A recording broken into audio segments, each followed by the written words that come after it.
Welcome, listeners.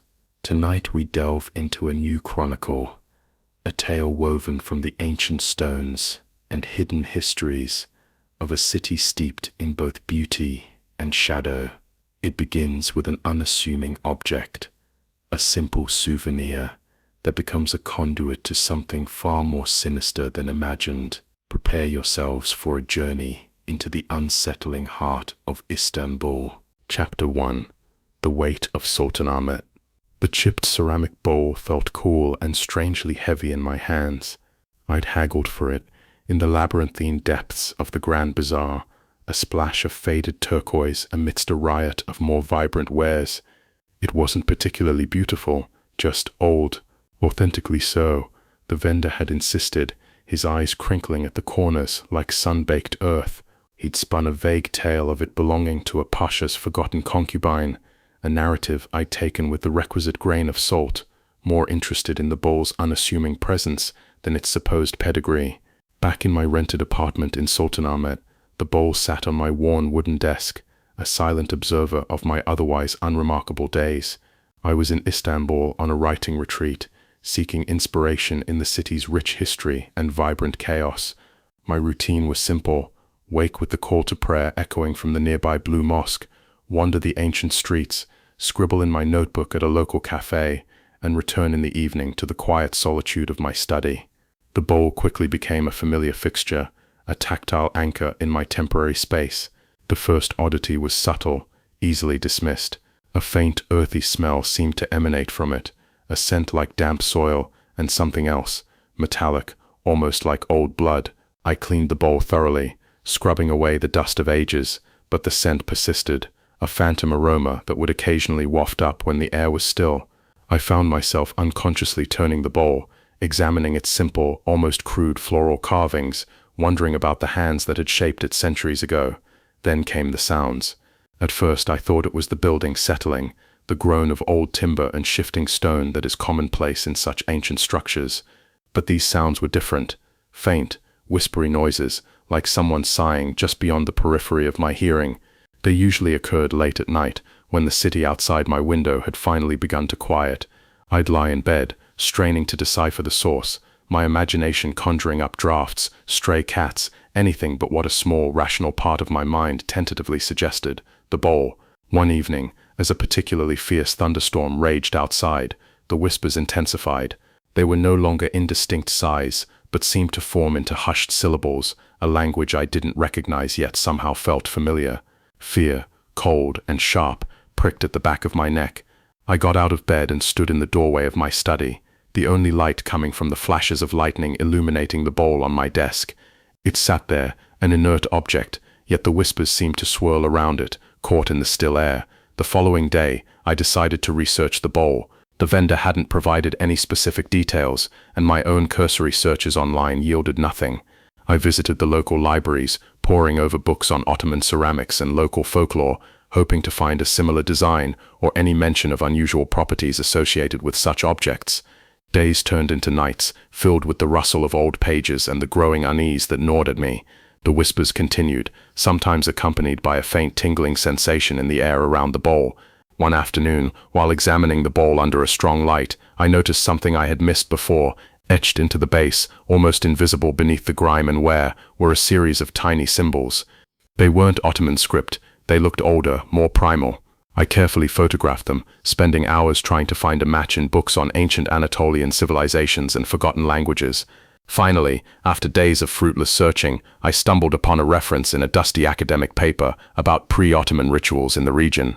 The symbols, it suggested, were associated with a cult that worshipped ancient earth deities, often through objects believed to contain residual energies or spirits.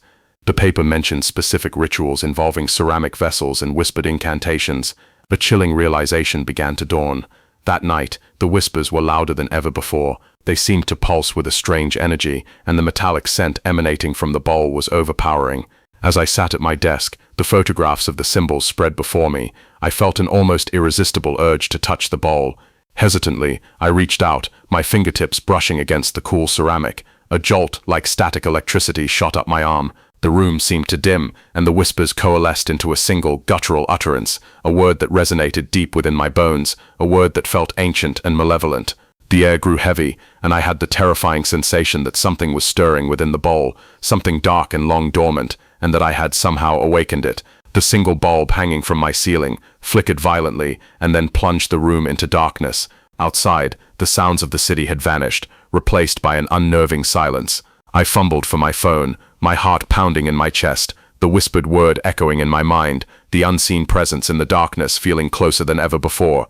Then I heard it, a faint scratching sound, coming from the bowl on my desk, a sound that stopped as abruptly as it had begun, leaving me alone in the oppressive darkness, listening to the frantic rhythm of my own breathing. Chapter 2. Echoes in the Clay. The darkness that swallowed the room was absolute. It wasn't merely the absence of light. It was a physical presence, a heavy blanket that smothered sound and stole the air from my lungs. The abrupt silence was more terrifying than the scratching had been. The ceaseless, vibrant hum of Istanbul, the distant traffic, the murmur of late-night crowds, the stray call of a gull was gone, replaced by a vacuum that pressed in on my eardrums. In that void, my own heartbeat was a frantic, deafening drum against my ribs. My hand, slick with cold sweat, fumbled in my pocket for my phone. The simple act felt like a monumental effort, my fingers clumsy and disobedient. When the screen finally flared to life, its cool blue light felt like a gasp of air after being held underwater. I swept its beam across the room, my hand trembling so violently that the light danced and skittered across the walls. The desk, the chair, the stacks of books. Everything was as it should be. My eyes locked onto the bowl. It sat there, inert and unassuming in the center of the desk. A simple piece of turquoise pottery. There was no spectral energy shimmering around it, no visible sign of the malevolence I felt radiating from it just moments before. The ceiling light was dead, its filament visibly broken. A power surge, perhaps? An old building's faulty wiring? I tried to feed myself these rational explanations, but they were thin, flimsy shields against the primal fear that had taken root in my soul. The silence, the guttural word, the scratching, they couldn't be explained away. Taking a hesitant step forward, I kept the phone's light fixed on the bowl. I circled the desk, my breath held tight in my chest. The metallic, earthy smell was stronger now, thick and cloying. I leaned closer, directing the light into the bowl's interior. And then I saw it. My blood ran cold. The inside of the bowl, which I had cleaned and inspected countless times, was no longer smooth. A series of new marks marred its surface. They weren't the gentle abrasions of time. They were sharp, angry gouges, as if a small, sharp object, or a fingernail, had frantically clawed at the ceramic from within. The lines were jagged and chaotic, a testament to a desperate, furious energy. This was my proof. This was the moment my fear solidified from a nebulous dread into a cold, hard certainty. I was not losing my mind. Something was happening. I stumbled back, my legs weak, and sank into my desk chair, never taking my eyes off the object. I felt like a prisoner under the watch of a silent, malevolent guard. Sleep was impossible that night. I sat there until the first hints of dawn began to bleed through the window, the familiar call to prayer from the Blue Mosque, a welcome, grounding sound that broke the spell of the oppressive silence. The return of the city's normal sounds did little to soothe me. The dead bulb and the fresh scratches in the bowl were stark reminders that the night's events were real. The following days were a descent into a private hell. The entity, or whatever it was, grew bolder. It began to manifest in my dreams. They weren't ordinary nightmares, they were vivid, fragmented visions that felt more like memories, not my own, but someone else's. I saw a woman's face, her features etched with terror, her eyes wide in the flickering light of torches. I felt the chill of a stone room, heard the rhythmic chanting in that same guttural language from my study, and smelled the overpowering scent of damp earth mixed with a sweet, cloying incense. I would catch glimpses of the bowl, not as an antique on my desk, but new gleaming, held aloft in a ritual. I would wake up tangled in my sheets, my throat raw from screams I hadn't realized I'd been making. My work was forgotten. My explorations of the city ceased. The apartment, once my sanctuary and creative space, became a cage. I started talking to myself, whispering reassurances that dissolved into panicked arguments with the unseen presence. I began to notice small, inexplicable things. A fine, dark soil, like potting soil but drier and grittier, would appear in small piles on the floorboards, always near the desk. I would clean it up, my hands shaking, only for it to reappear hours later. The earthy smell now clung to my clothes, my hair, as if the very essence of the bowl was seeping into me. I knew I couldn't go on like this. Getting rid of the bowl was my first thought, but a terrifying idea stopped me. What if the presence wasn't entirely confined to the object anymore? What if, by touching it, by waking it, I had created a link? The thought of unleashing this on someone else, or worse, finding that it had attached itself to me and not the vessel, was paralyzing. I needed answers. The academic paper I'd found was a starting point, but it was too theoretical, too detached. I needed an expert, someone who understood the dark underbelly of history, the folklore that respectable academics dismissed. Fueled by a new wave of desperate energy, I turned back to the internet, diving into obscure forums on archaeology, anthropology, and the occult. I searched for experts on pre-Ottoman Anatolian cults, cross-referencing names with any mention of paranormal, ritual artifacts, or spirit vessels. Most leads were dead ends, leading to conspiracy theorists or New Age crystal enthusiasts. But then, after hours of digging, I found a name mentioned in hushed, respectful tones on a private forum for antiquarians, Arda Oltan. He was described as a former professor at Istanbul University, a brilliant historian who had been pushed out of academia for his unconventional and sensationalist research into the ritualistic practices of ancient Anatolian cults.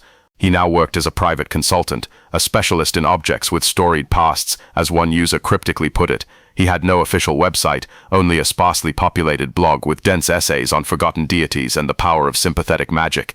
Finding a way to contact him was difficult, but I eventually unearthed an old email address from a cached version of a university webpage. With trembling fingers, I composed a message. I kept it brief, afraid of sounding like a madman.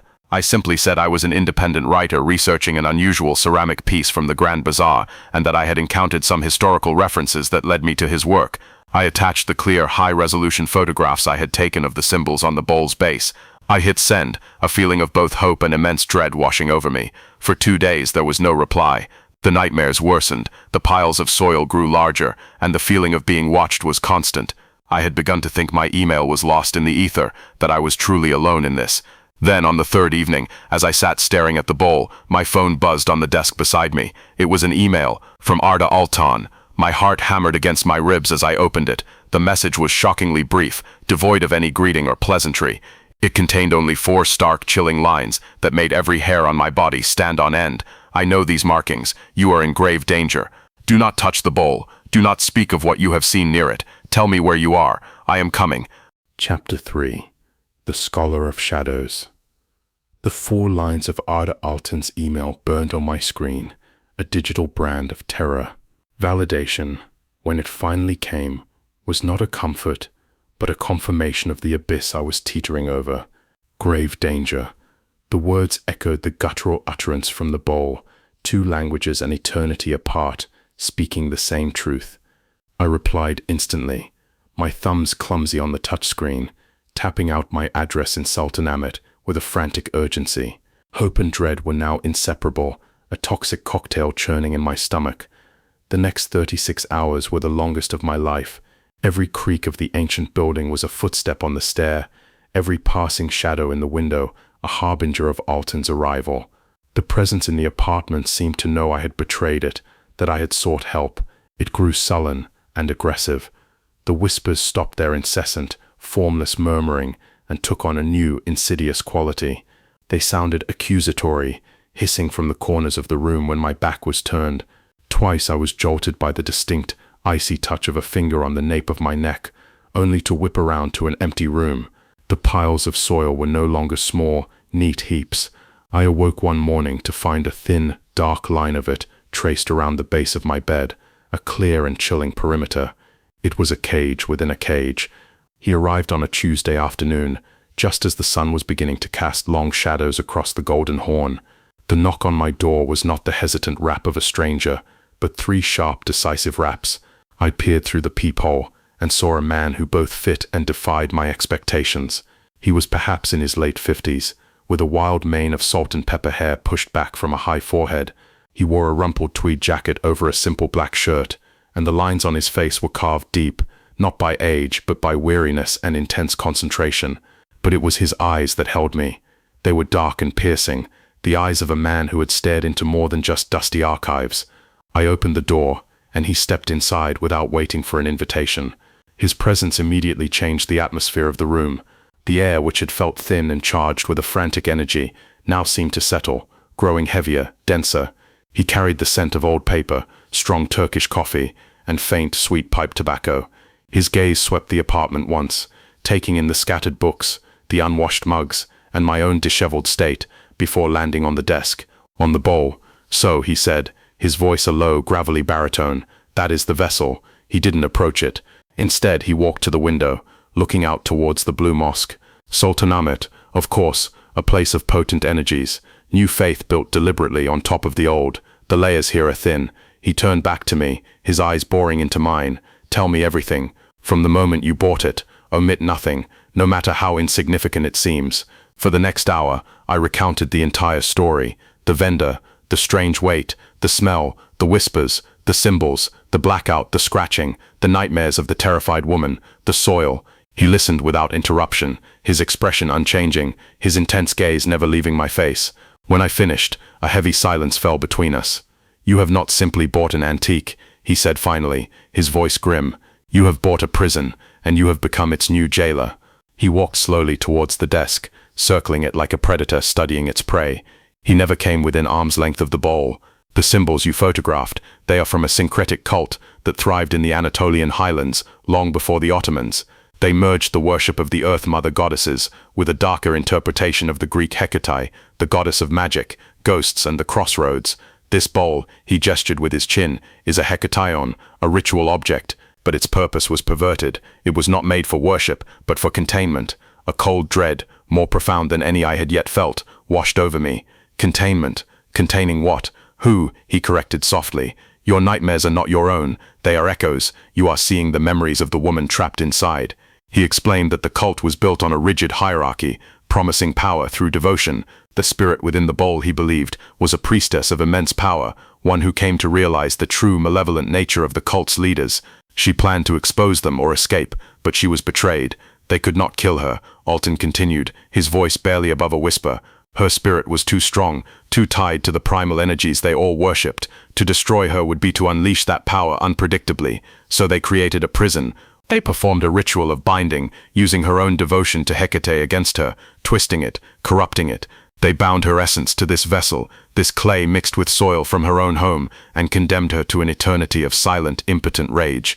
The scratching you hear is not an attempt to get out. It is the sound of a soul clawing at the walls of its own mind, trapped in a loop of its final moments of terror and betrayal." As he spoke, the air in the room grew noticeably colder. The single working lamp on my nightstand began to flicker, casting our shadows in a frantic dancing light. "It knows we are speaking of it," Alton stated, his eyes darting towards the darkest corner of the room. "The guttural word you heard when you touched it, that was a fragment of the binding incantation. By touching it, by giving it your focused energy, you have weakened the ancient wards. You've given her a sliver of purchase in the physical world." "The soil," I stammered, thinking of the line around my bed. "It is her," he said, "a desperate attempt to manifest. She is tied to the earth. She is trying to rebuild a physical anchor in this world, using the residual energy of the soil she was bound with. And she is using you as the conduit." Suddenly, from the desk came a sharp crack. We both flinched.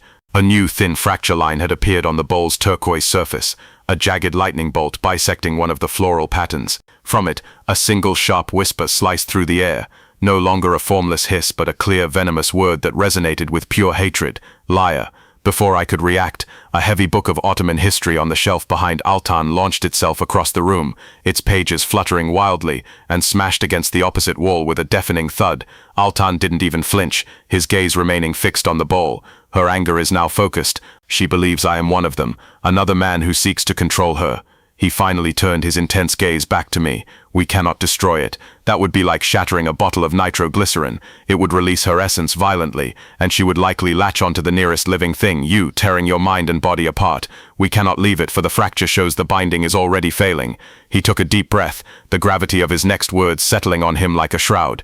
"There is only one way. The ritual of binding was a perversion of an older rite, a rite of peaceful passage. To save yourself, we must give her what she was denied. We must complete the ritual." "How?" My voice was a croak. "How do we do that?" Alton's eyes were dark with a terrible certainty. "The binding ties her to the vessel, but her spirit's anchor is the soil from her home, her grave. We must take the vessel back to that place, the place where she was betrayed and buried."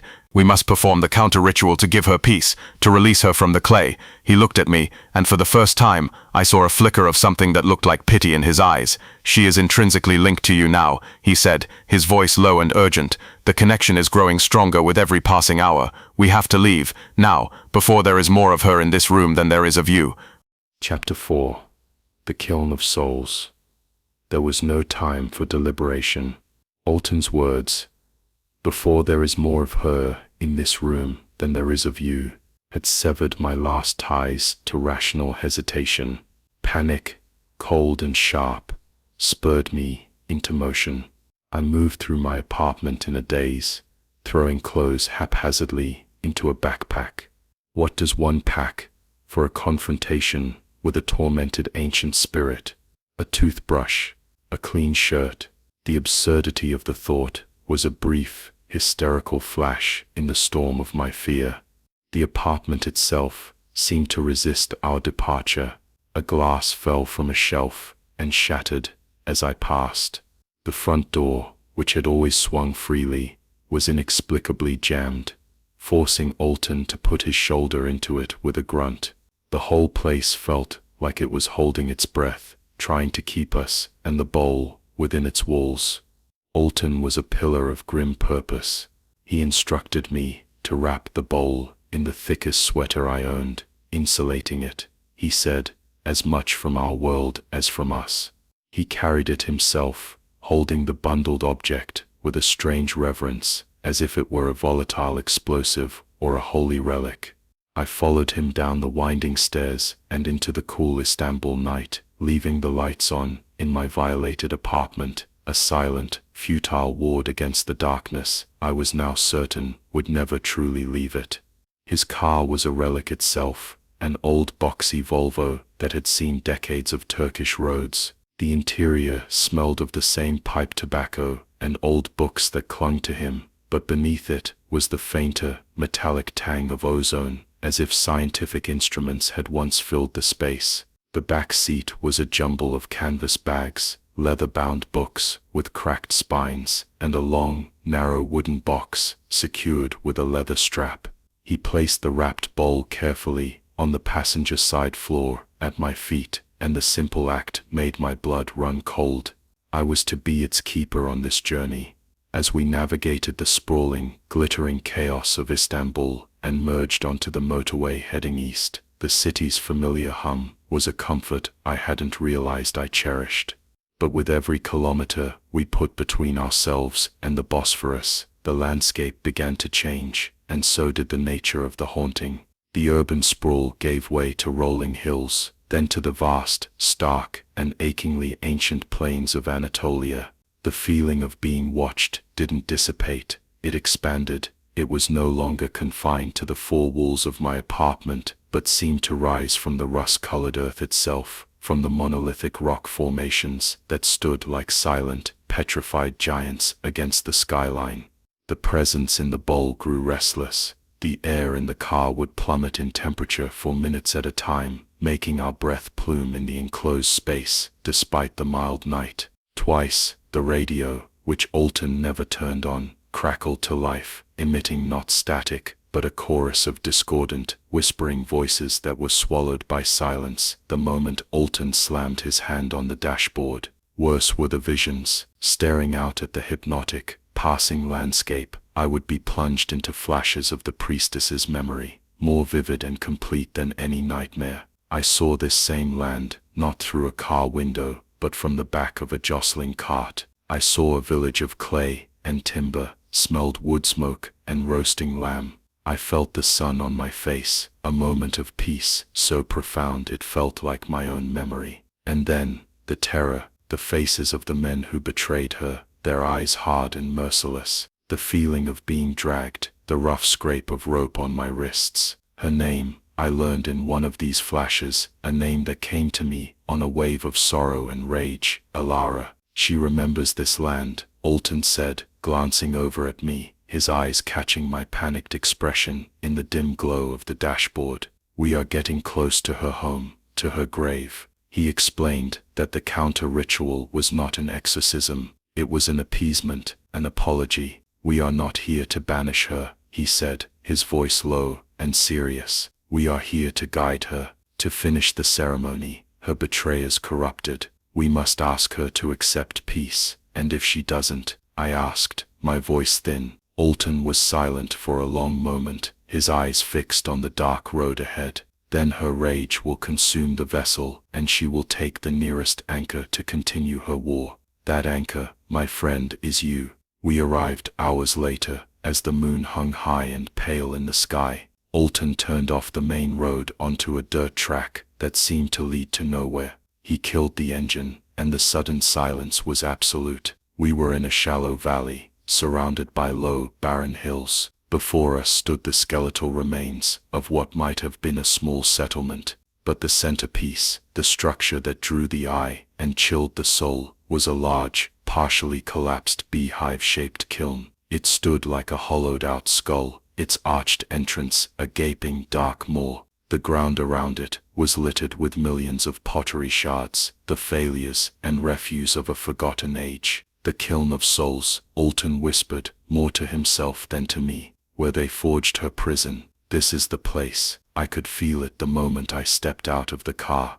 The air was thick, heavy, with a silent, waiting pressure. An unnatural, cold wind began to blow, not across the valley, but out from the kiln, swirling dust and dead leaves around our feet. The whispers were back, but they weren't in my head anymore. They were all around us, a symphony of sorrow and rage, carried on the wind, seeming to rise from the very earth we stood on. Alton retrieved the wrapped bowl from the car and handed it to me. Its weight felt immense, a singularity of grief and anger. You must carry it, he commanded. She is linked to you. She must feel your intent. He then opened the long wooden box from his back seat and removed several items, a small leather pouch, a flask of water, and a shard of what looked like polished black obsidian. He handed the obsidian to me. It was cool and smooth to the touch. This will help ground you. Do not let it go. We walked towards the kiln, each step feeling heavier than the last. The ground beneath my feet felt strangely soft, and I looked down.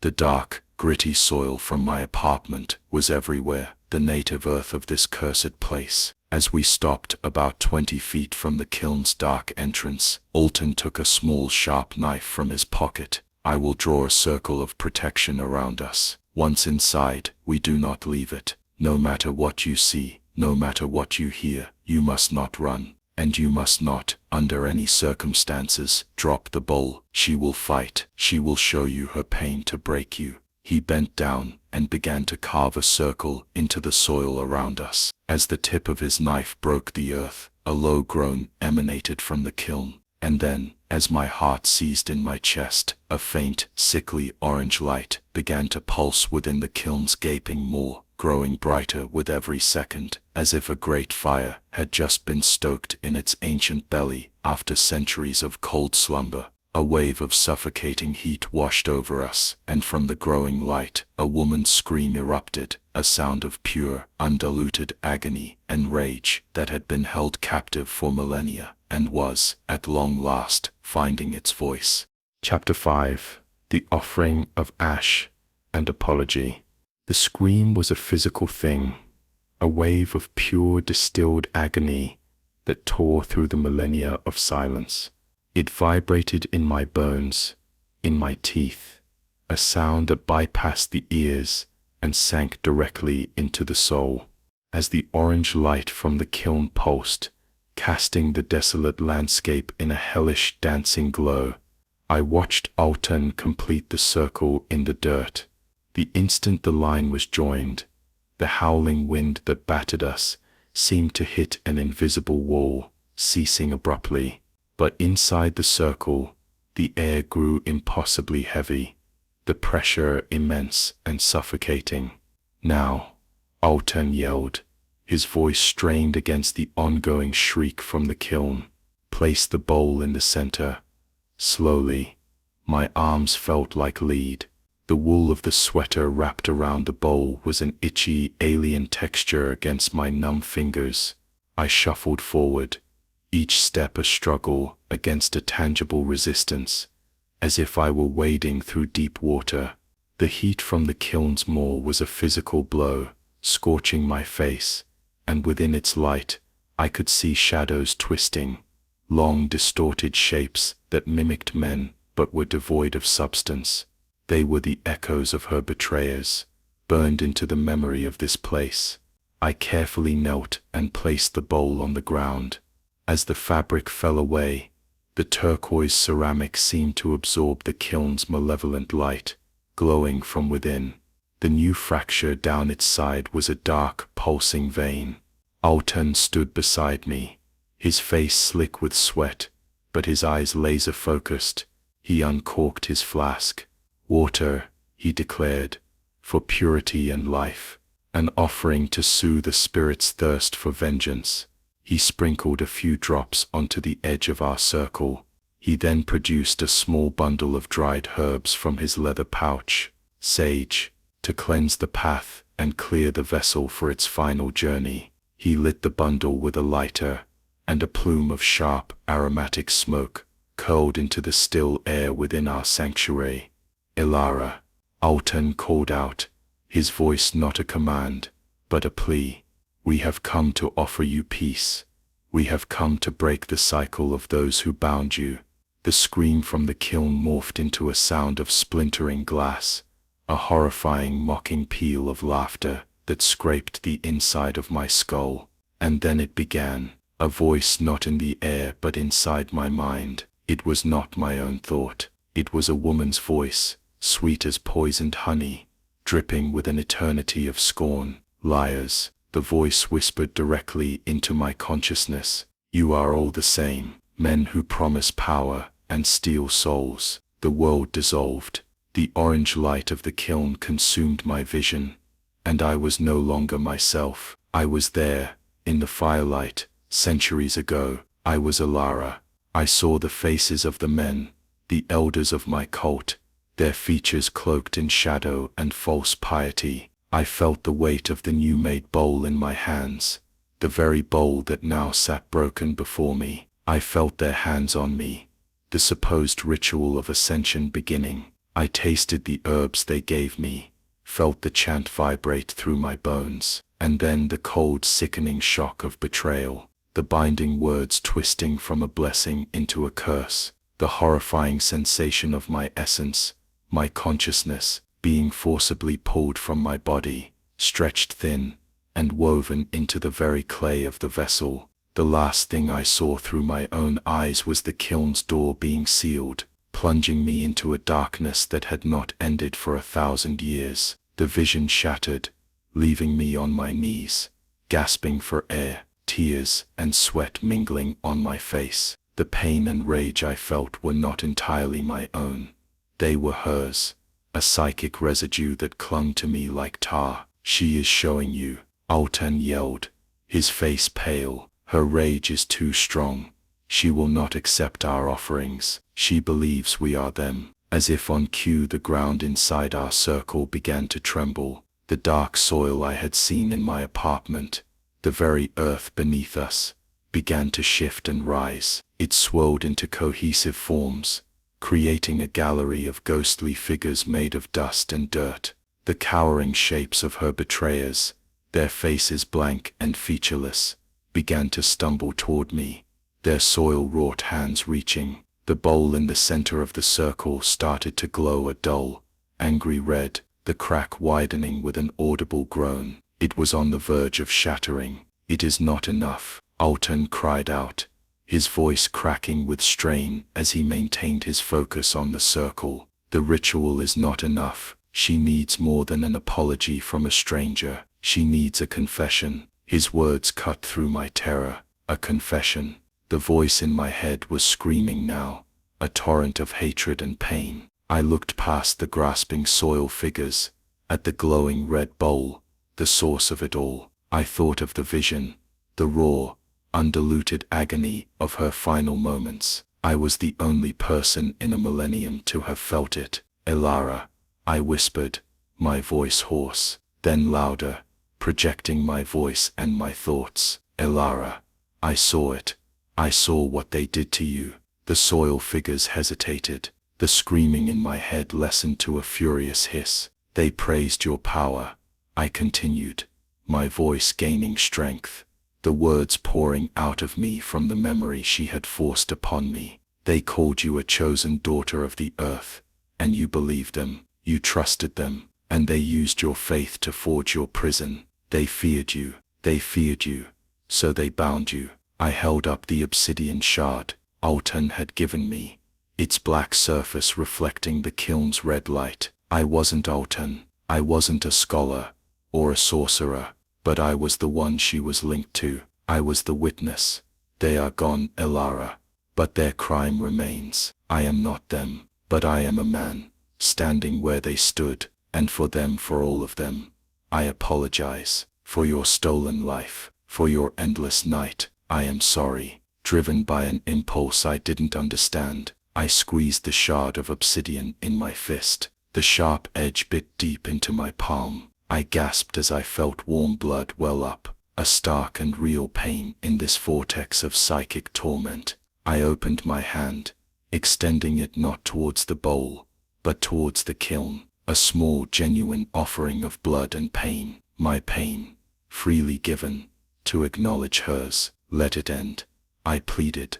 You are more than their betrayal. You are more than this clay. Let it end. For a moment, nothing happened. The soil figures remained frozen. The red glow of the bowl pulsed violently. Then the screaming stopped, the mocking laughter, the hissing rage, the pressure in my mind.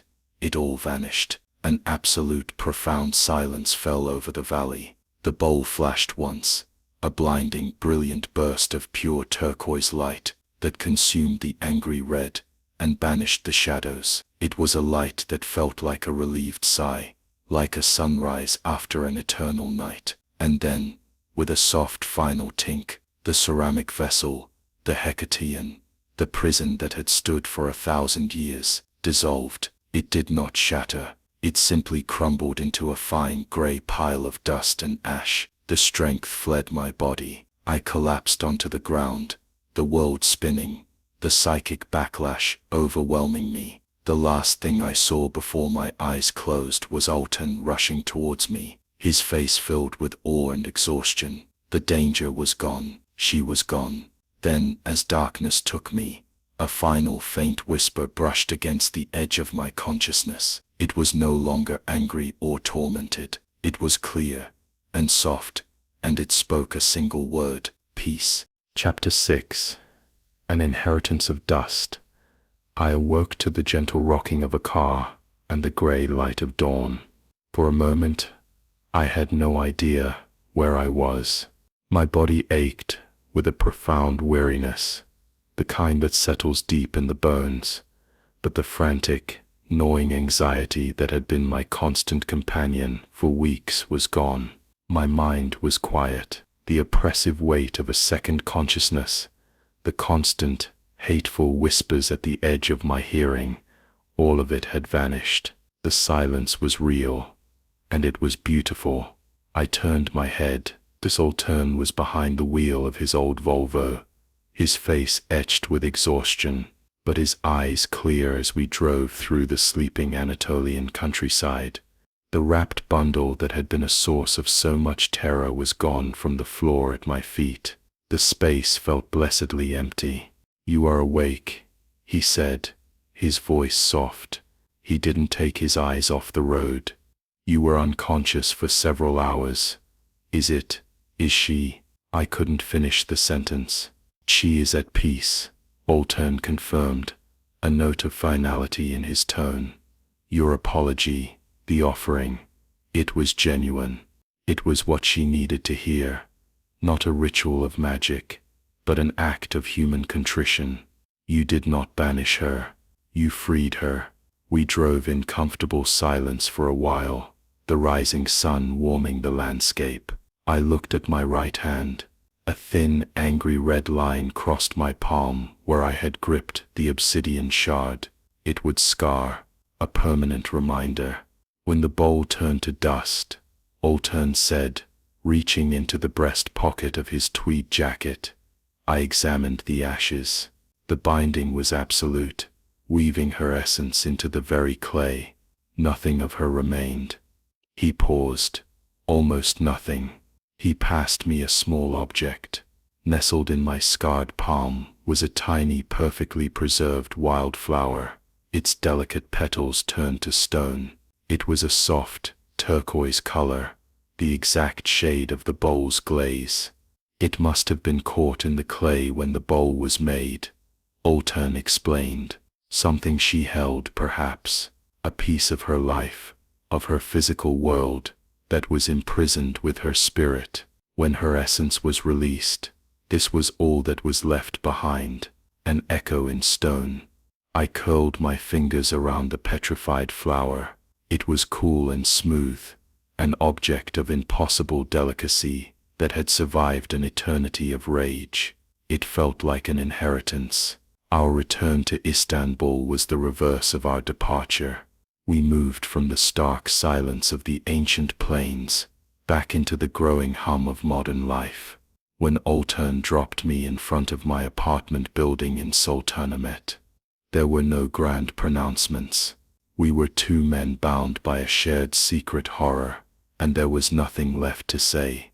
We simply nodded to one another, a silent acknowledgement of the abyss we had stared into together, and then he drove away, disappearing into the city's traffic. My apartment felt vast and hollow. The oppressive atmosphere was gone, scrubbed clean by the events of the night. It was just a room again. The air was still. I walked over to the desk where the bowl had sat for weeks, a malevolent tyrant ruling my life. I ran my hand over the wood. It was just wood. I spent the next hour cleaning up the last of the dark soil that had accumulated in the corners. The final, mundane act of closing a supernatural wound. I knew I couldn't stay. My writing retreat was over. I had come to Istanbul seeking the inspiration of history, but I had found its living, screaming ghost. I could no longer look at the beautiful tiles of the Blue Mosque or wander the labyrinthine alleys of the Grand Bazaar without feeling the weight of the countless other stories, the other sorrows trapped within the city's ancient stones. The veil had been lifted, and I could never unsee what lay beneath. 2 days later, my bags were packed. My flight was that evening. I stood by the window looking out over the rooftops of Sultanahmet one last time. I held the small petrified flower in my hand, its impossible existence a quiet testament to the truth of the last few weeks. The haunting was over, but I knew I would be haunted for the rest of my life, not by a spirit, but by a memory. I had set out to write a story, but instead, I had become part of one. I was its keeper now. As I stood there, my thumb unconsciously brushed against the wooden window frame. My hand stopped. Without thinking, my fingers had traced a pattern onto the dusty sill. It was a simple floral design, a crude 5-petaled flower, a design I had traced 100 times before. The design from the bowl, a shiver, cold and familiar, traced a path down my spine. Alara was at peace, but a story that powerful never truly leaves you. It becomes a part of you, an inheritance of dust and echoes, a quiet whisper in the blood, and some silences, I now understood, are heavier than any scream. And so, the storm subsides, the bowl turns to dust, and the spirit finds peace.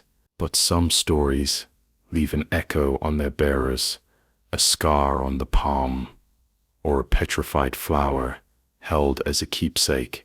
Is it ever truly possible to be free of a ghost, or does its silence simply become the heaviest burden we are destined to carry forever? Share your thoughts below, and continue to listen closely to the silence.